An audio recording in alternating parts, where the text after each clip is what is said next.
इस वीडियो में हम इस चैप्टर को कंटिन्यू रखते हुए नेक्स्ट जो टॉपिक है उस पर आज हम डिस्कस करेंगे, जो है restoration of Congress. Last video में हमने देखा कि किस तरह से इंडिया में मल्टी पार्टी सिस्टम के अंडर में वन पार्टी डोमिनेंस जो है वो लगातार राइज हो रहा था। ठीक है, अब ये वन पार्टी डोमिनेंस किसका था, इस बात को हमने बिल्कुल क्लियर कर लिया है कि ये वन पार्टी डोमिनेंस उस टाइम पीरियड में कांग्रेस का चल रहा था, जो लगातार 3 जनरल इलेक्शन तक चलता रहा। तो आगे की जो जनरल इलेक्शन हुए थे उसमें हमें इस चीज को ध्यान में रखना है कि अगर हम इस टॉपिक को डिस्कस कर रहे हैं कि कांग्रेस को रिस्टोर किया गया, तो इसका मतलब है कांग्रेस का डोमिनेंस जो था वो क्या हुआ, डाउन हुआ, तभी तो हम कांग्रेस को वापस से रिस्टोर कर रहे हैं। अगर रिस्टोरेशन की बात आ रही है तो इसका मतलब है कांग्रेस का जो प्रभुत्व था, जो डोमिनेंस था, वो कभी ना कभी डाउन हुआ था। इसी चीज को हम इस टॉपिक में अच्छे से डिस्कस करेंगे। अब हम देखते हैं कि लास्ट जो 3rd जनरल इलेक्शन हुए थे उसमें कांग्रेस जीती थी, ये बात हमें बहुत अच्छे से पता है। लेकिन उसका जो टाइम पीरियड था, इसको हम वापस से एक बार ध्यान देते हैं कि 3rd जनरल इलेक्शन जो 1962 में हुए थे, जिसे 1967 तक रहना था, इस 3rd जनरल इलेक्शन में कांग्रेस ही जीती थी अगले 5 साल के लिए। लेकिन इस टाइम पीरियड में यानी 1960s, इस टाइम इस टेन्योर को कंप्लीट करने में क्या क्या ऐसी बातें हुई कि कांग्रेस का डोमिनेंस जो था वो लगातार गिरने लगा। तो हम यहाँ पर उन बातों को शॉर्ट में देखेंगे जिसको हम बोलते हैं 1960s में क्या क्या ऐसी चीजें हुई थी।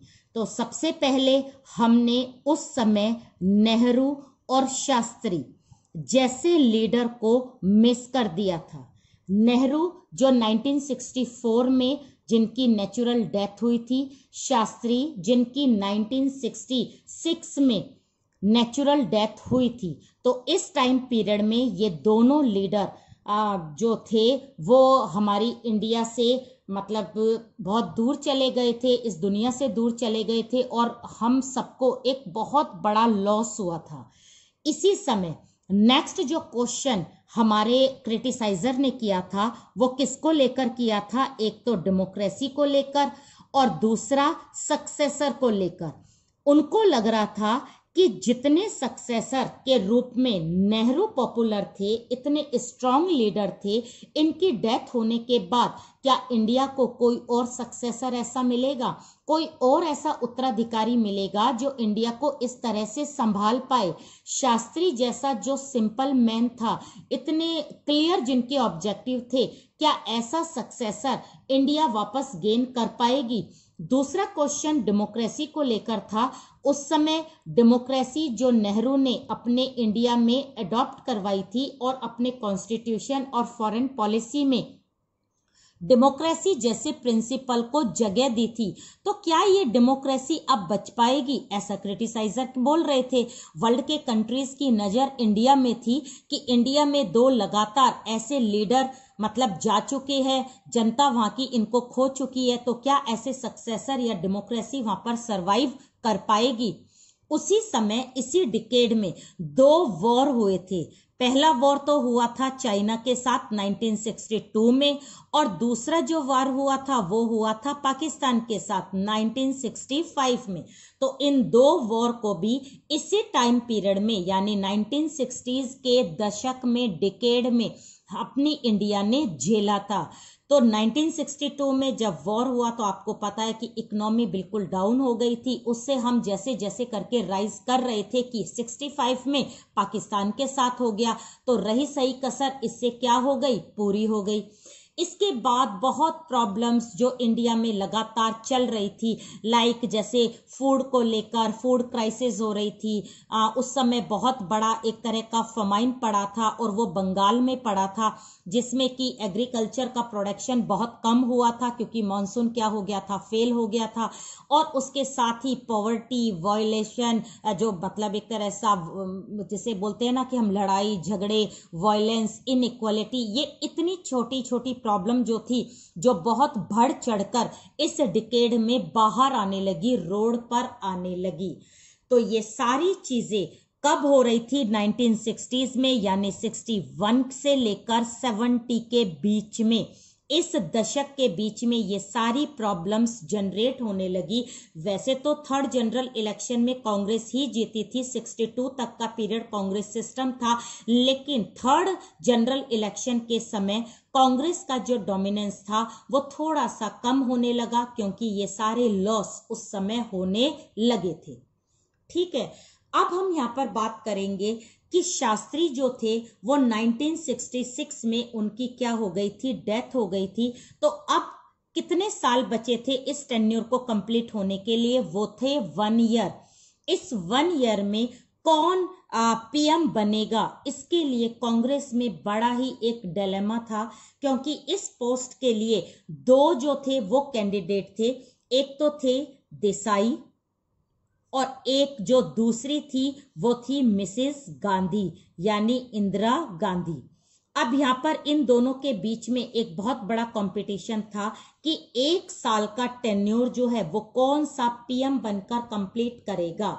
तो यहां पर कांग्रेस में वोटिंग करवाई गई और उसके जितने भी कैंडिडेट थे उन्होंने अपना पूरा वोट किसको दिया? गांधी को दिया। इसमें मेनली गांधी को जिताने में हाथ किसका था वो आपको अच्छे से ध्यान रखना है, वो थे सिंडिकेट। सिंडिकेट कौन थे? सिंडिकेट वो प्रोमिनेंट लीडर थे, वो ओल्ड एज के लीडर थे, जिन्होंने कि नेहरू के साथ, मतलब नेहरू के पैरेलल काम किया था बिफोर इंडिपेंडेंस। उन्होंने उनके मूवमेंट में भी पार्टिसिपेट किया था। तो एक तरह से ये लोग कौन थे? एजेड लोग थे, ओल्ड थे, जिनके पास बहुत ज्यादा एक्सपीरियंस था। इन्होंने मिसेस गांधी को सपोर्ट करा, इंदिरा गांधी को सपोर्ट करा। यहां पर इंदिरा गांधी पीएम बन गई और उन्होंने बचा हुआ जो भी टेन्योर था 67 तक इस गवर्नमेंट को चलाया। यहां पर अपने आप ही एक क्वेश्चन आता है कि सिंडिकेट ने इतने एक्सपीरियंस लीडर जो मोरारजी देसाई थे इनको सपोर्ट ना करके सिर्फ गांधी को ही सपोर्ट क्यों किया? इसके हम 3 रीजन करते हैं। पहली चीज, यहां पर सिंडिकेट जो थे वो सिंपैथी गेन करना चाहते थे। किसकी? जनता की। उन्हें लगता था कि सिंपैथी के थ्रू जो वोट होंगे वो किसको मिलेंगे? इंदिरा गांधी को मिलेंगे और इससे कांग्रेस जीतेगी और सरकार बनाएगी, क्योंकि उनको पता था अब नेहरू तो है नहीं, तो अब वो वोट किसके नाम पर ले। तो उन्होंने ये बात सबको ही पता थी कि नेहरू की डॉटर जो थी वो इंदिरा गांधी थी और उनके नाम पर उनकी सिंपैथी गेन करके सिंडिकेट इसको जिता देगी। दूसरी चीज, उन्हें लगता था कि सिंडिकेट को ऐसा लग रहा था कि मिसेस गांधी जो है वो सारी बात किसकी मानेगी? सिंडिकेट की मानेगी। तो सरकार एक्चुअल में कौन चलाएगी? सिंडिकेट चलाएगी, और जो इंदिरा गांधी है वो उसको सिर्फ फॉलो करेगी। तीसरी चीज, तीसरा कारण ये था कि सिंडिकेट को बड़ा अच्छे से पता था कि इंदिरा गांधी जो है वो इनएक्सपीरियंस लीडर है, अभी पॉलिटिक्स के बारे में इतना नहीं जानती, तो वो पूरी डिपेंड किसके ऊपर रहेगी? सिंडिकेट के ऊपर रहेगी। तो यहाँ पर जो भी डिसीजन वगैरह होगा वो बड़े आराम से लिया जाएगा और यहाँ पर इंदिरा गांधी अपनी मोनोपोली नहीं चला पाएगी, जबकि देसाई के साथ ऐसा कुछ नहीं था। वो तो खुद एक प्रोमिनेंट लीडर थे, वो खुद एजेड थे, तो यहाँ पर सिंडिकेट की नहीं चलने वाली थी। लेकिन इंदिरा गांधी को बनाने के बाद सिंडिकेट क्या थी? सुप्रीम थी। तो ये एजेड लोग जो थे कांग्रेस के, जो ओल्ड एज के एक्सपीरियंस लीडर थे, उन्होंने अपने कारण, अपनी कांग्रेस को सरवाइव करवाने के कारण इंदिरा गांधी को सपोर्ट किया। ठीक है, अब आए 4th general election. 4th general election जो थे उनका जो टाइम पीरियड था वो था 1967 से, जिसको होना था 1967 में। और ये कब तक चलने थे? ये चलने थे, मतलब इसका जो टेन्योर कंप्लीट होना था वो था 72 में। ठीक है, इस जनरल इलेक्शन के लिए यानी 4th जनरल इलेक्शन के लिए इंदिरा गांधी बिल्कुल तैयार थी, कांग्रेस बिल्कुल तैयार थी, सिंडिकेट एकदम तैयार थी। उनको लग रहा था कि 4th जनरल इलेक्शन होने वाले है और इसमें कांग्रेस को जीतना है, क्योंकि इस समय नेहरू भी नहीं है, उसके बाद भी उन्हें जीतना होगा। लेकिन फोर्थ जनरल इलेक्शन में काफी सारी प्रॉब्लम्स थी, यानी फोर्थ जनरल इलेक्शन से पहले इंदिरा गांधी को बहुत सारी डिफिकल्टीज मतलब फेस करनी थी, या फिर अगर हम इसे ये कहें कि फोर्थ जनरल इलेक्शन का बैकग्राउंड क्या था, पृष्ठभूमि क्या थी, तो यहां पर हम बात करेंगे कि उस समय सबसे बड़ी प्रॉब्लम जो इंदिरा गांधी को थी वो थी सिंडिकेट से, जो लगातार उसको डोमिनेट कर रहे थे। दूसरी चीज थी कि वो जो लीडर थी उनके पास में इतना एक्सपीरियंस नहीं था, जिसका फायदा कौन उठा रहे थे, सिंडिकेट उठा रहे थे। तीसरी उनकी प्रॉब्लम थी कि उस समय एक इकोनॉमिक क्राइसिस हो रहा था कि डॉलर की यानी हमारे रुपीस की जो वैल्यू थी वो लगातार क्या हो रही थी, कम हो रही थी, जो घटकर 5 से 7 हो गई थी। और इस चीज का सारा ब्लेम किसको दिया जा रहा था, इंदिरा गांधी को दिया जा रहा था। उसी समय एक और प्रॉब्लम थी, वो प्रॉब्लम थी क्या, SVD यानी संयुक्त विधायक दल, जो कि एक वर्ड से जुड़े हुए थे, ये वर्ड था नॉन कांग्रेसिज्म।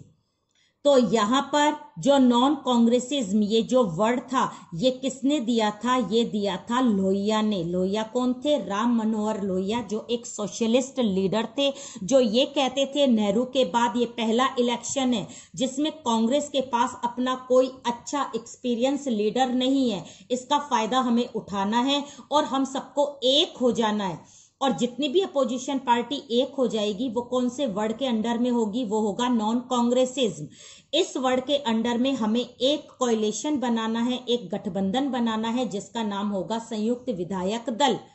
ठीक है, तो ये भी एक प्रॉब्लम कौन फेस कर रहा था, इंदिरा गांधी फेस कर रही थी। और लास्ट चीज आएगी वो है अनरेस्ट यानी कि प्रोटेस्ट, विरोध। विरोध जनता कर रही थी, रोड पर आ गई थी और उनकी मेन प्रॉब्लम क्या थी, अनएम्प्लॉयमेंट, महंगाई, हाई इन्फ्लेशन या फिर फूड क्राइसिस, इतना सारा जो इकोनॉमिक क्राइसिस हो रहा था उनको लेकर लगातार वो जनता जो थी वो इंदिरा गांधी को घेर रही थी, मींस कांग्रेस के ऊपर ब्लेम कर रही थी।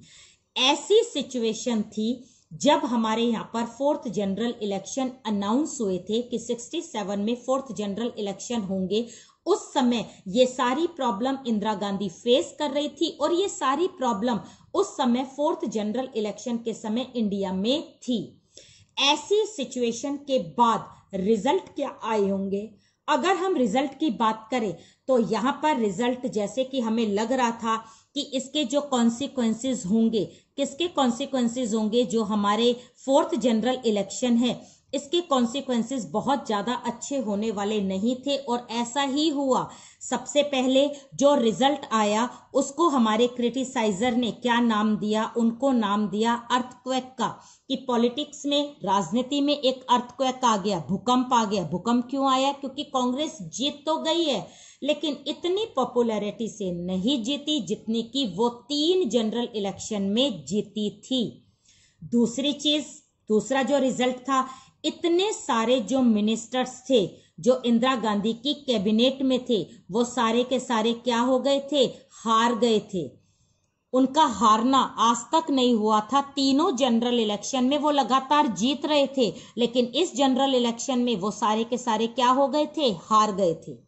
नेक्स्ट, इसी समय एक कोएलिशन एरा क्या हुआ था, स्टार्ट हुआ था। ज्यादा टाइम नहीं चला लेकिन फिर भी गठबंधन का अगर हम एरा की बात करें तो यहां से शुरू हो गया था जिसे हमने SVD कहा। बहुत सारी स्टेट में SVD आई थी तो वहां पर एक कोएलिशन स्टार्ट हुआ था। इसी के साथ एक नेक्स्ट जो कॉन्सिक्वेंसेस हुआ था वो हुआ था डिफेक्शन को लेकर।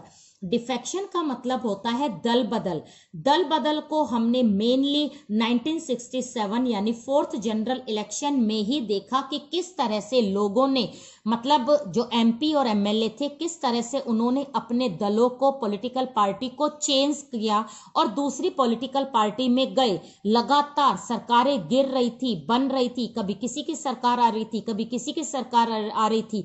फाइनली ऑथ लेने से पहले जितने भी MP और MLA थे वो लगातार अपनी पॉलिटिकल पार्टीज को चेंज कर रहे थे। यहां पर हमें एक एग्जाम्पल लर्न करना है इस डिफेक्शन के साथ, जो है गयालाल का एग्जाम्पल। गयालाल जो हरियाणा के MLA थे, इन्होंने 15 दिन में कम से कम 4 पॉलिटिकल पार्टीज चेंज करी थी। कभी कांग्रेस से यूएफ में, फिर यूएफ से कांग्रेस में, फिर कांग्रेस से यूएफ में, और यूएफ से जब वो वापस कांग्रेस में आने वाले थे तो उस समय लोगों ने उनका नाम गयालाल से बदलकर आयाराम और गयाराम रखा था। तो ये डिफेक्शन की बीमारी भी कब शुरू हुई थी? 4th जनरल इलेक्शन यानी 1967 में। सबसे बड़ा जो कॉन्सिक्वेंसेस हुआ था वो ये हुआ था कि इस जनरल इलेक्शन में कांग्रेस जीत तो गई थी, लेकिन इतनी पॉपुलैरिटी से नहीं जीती थी जितनी कि वो हमेशा जीतती थी, जस्ट वो पास हुई थी। तो इसका इम्पैक्ट स्टेट जो लेजिस्लेटिव असेंबली थी उन पर भी पड़ा था। तो काफी सारे स्टेट में उस समय इलेक्शन होने वाले थे। तो ये जितने भी स्टेट थे इनमें जो सरकारें बनी थी वो सरकार कांग्रेस की ना बनकर किसकी बनी थी? एसवीडी की बनी थी। अब वो स्टेट जो काफी सारे थे जिसमें Orissa, Punjab, Haryana, UP, MP, Bihar, West Bengal, Madras और केरला थी। तो ये सारी की सारी जो स्टेट गवर्नमेंट बनी थी उन पर असर पड़ा था कि जब सेंटर में ही कांग्रेस का इतना प्रभुत्व नहीं रहा तो स्टेट में भी इतना डोमिनेंस नहीं रहा था। तो इन सारे स्टेट को देखकर ये लगने लगा था कि क्या कांग्रेस का डोमिनेंस जो है वो खत्म हो रहा है। अब वो प्रभुत्व, वो बात अब कांग्रेस में नहीं रही है। कांग्रेस में वो पॉपुलैरिटी नहीं रही है जो फर्स्ट 3 जनरल इलेक्शन में थी। तो 4th जनरल इलेक्शन में कांग्रेस ने अपनी पॉपुलैरिटी को बिल्कुल क्या कर दिया था? लॉस कर दिया था। उसकी पावर जो थी वो बिल्कुल मतलब एकदम डाउन हो गई थी।